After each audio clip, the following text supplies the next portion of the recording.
This time I'd like to make a video on, kings in battle, about practically medieval Europe, where it was practically practice. It came with the job that during a wartime scenario, or any type of war or provocation or unrest or whatever, rebellion, the king actually led the army or his men into battle. We're going to check out a short video now. Well, I googled is kings in battle, and the first link is a list of monarchs of the British Isles by cause of death. Well, this is from Wikipedia, the list of monarchs of the British Isles by cause of death. And we're now going to check out the ones that died in battle. In battle, Constantine I, killed fighting a Viking army.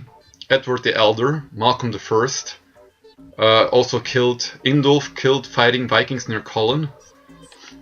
And Kenneth I, Duncan I. As you can see, many monarchs or kings actually led armies against their enemies. These were kings that actually led their personal army, well, the noble people, the knights and his army, into battle. Richard of Lionheart, another good example, died during a siege at the castle of Caluc-Charbol in Limousin, France, facing a rebellion by the Viscount of Limoges and his half-brother, the Count of Angoulême. Well, Richard I of the Lionheart is also known for his crusade against Jerusalem, against Saracen. And the list goes on and on. As you can see, back then it was normal for kings to lead practically their people, their soldiers, into battle. Well, that is the second link. Did kings really fight in battles during the medieval times? The best answer is yes. The social function of the aristocracy, including royalty, during the Middle Ages was to fight. Well, they were seen as the nobility practically, and at the same time the heads of the military. A king that did not do so would lose face with the rest of the nobility. Further, a king had to prove himself braver than others, so they often led charges. Knights, including kings, from a social and prestige standpoint, aimed to win fame and glory, and this was expected to be done through deeds of martial prowess in battle. Well, here's an entire list of men who died apparently in battle. We saw practically in the previous video that many monarchs in England died also in battle. Kings leading their armies into battle and even leading charges was the rule in the Middle Ages, not the exception. Richard I of England, or Richard the Lionheart, was also a king that fought in the Crusades. He also commandeered and battled practically the so-called Saracen's army, the Muslim army back then, during the Crusades. He led it personally. Charles Martel was a Frankish statesman and military leader. He was de facto ruler of Francia from 1718 until his death. He was also a king that fought off the Moorish invasion in Spain. Also a king that fought practically with his army or people. Now you could see that during the Middle Ages in Europe, it was practically expected from the king to be also head of the military, and at the same time also lead charges during a war, or lead his knights into battle. This is not seen in today's world because armies have become larger, and at the same time you have to have control for multiple armies if you really have control of the army to reach a certain goal, be it now liberation of your own homeland or liberation of other countries or attacking other countries. The armies have become so huge today and so modernized that you need a central commanding unit that directs all of these armies. Nevertheless, it is separated in our society, in our Western democratic systems. It is mostly a Ministry of Foreign Affairs, Minister of Defense, and Minister of Inland Affairs. There are all these different ministers who are all responsible for their part in running actually a country. Actually, this is inefficient, because if you know that a country has to be defended, then it has to be one person leading this defense.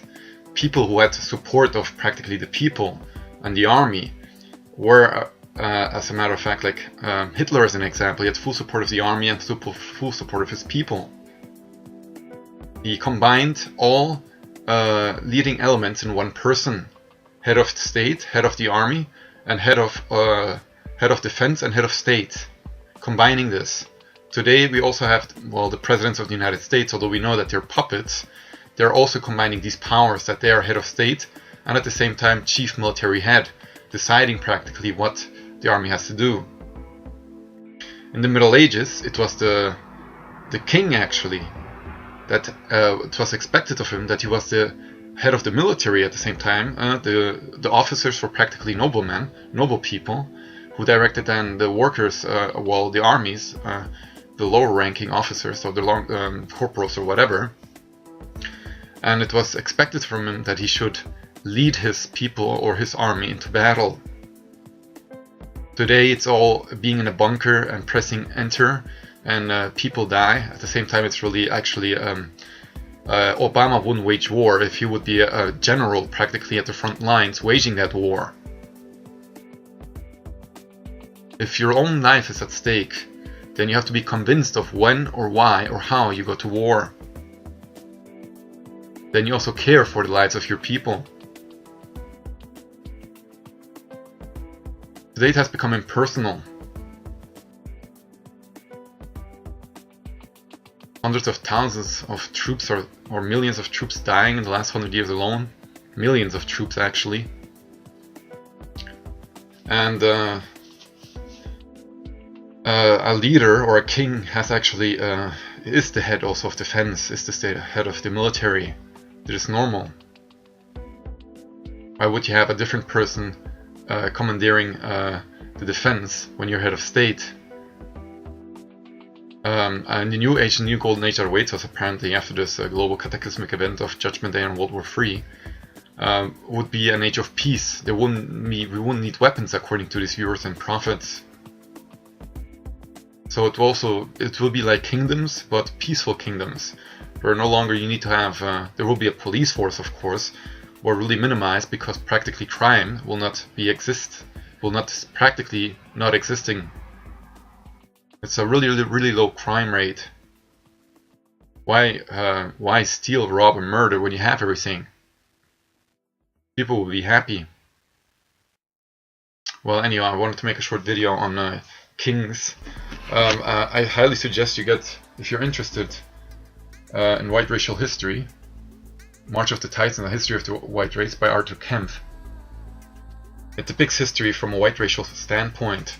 There are many books on black history, or on Asian history, or even on the Maoris, but there is no real book on the so-called white history, and this book, or big volume, makes up for that. It's really interesting. It depicts practically the reality that there are different races. It's really analytical and scientifical, but it is nevertheless in our society.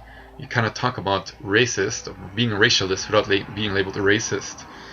Anyhow, Charles Martel was also king of the Franks back then in the 800s or 732 AD, and he fought off the Moorish invasion. The Moors were practically from North Africa, and he personally bludgeoned to death tens or I don't know how many Moors with his personal mighty hammer. Again, another king that led his army personally into battle.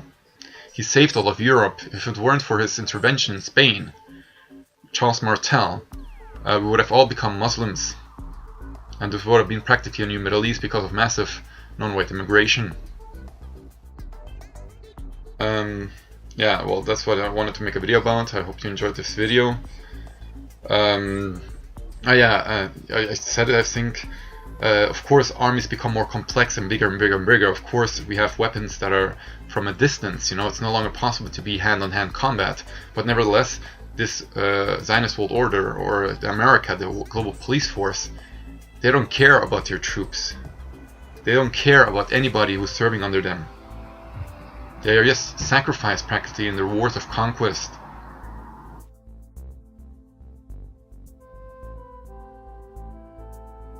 Cheers. What I wanted to add is that any military commander actually, or any leader of a nation, or any king that has practically authority over the armed forces and the nobility, pretty much like in ancient times, or in modern day history, the Third Reich under Adolf Hitler.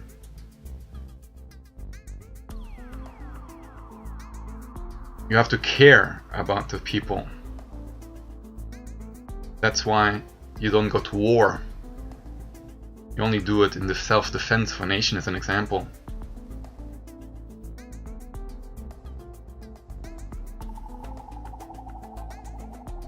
The United States is like a command and conquer game.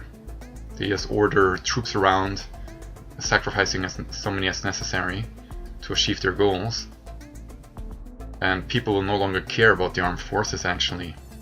Germany also has become westernized by leading also international peace missions in Afghanistan and other countries worldwide.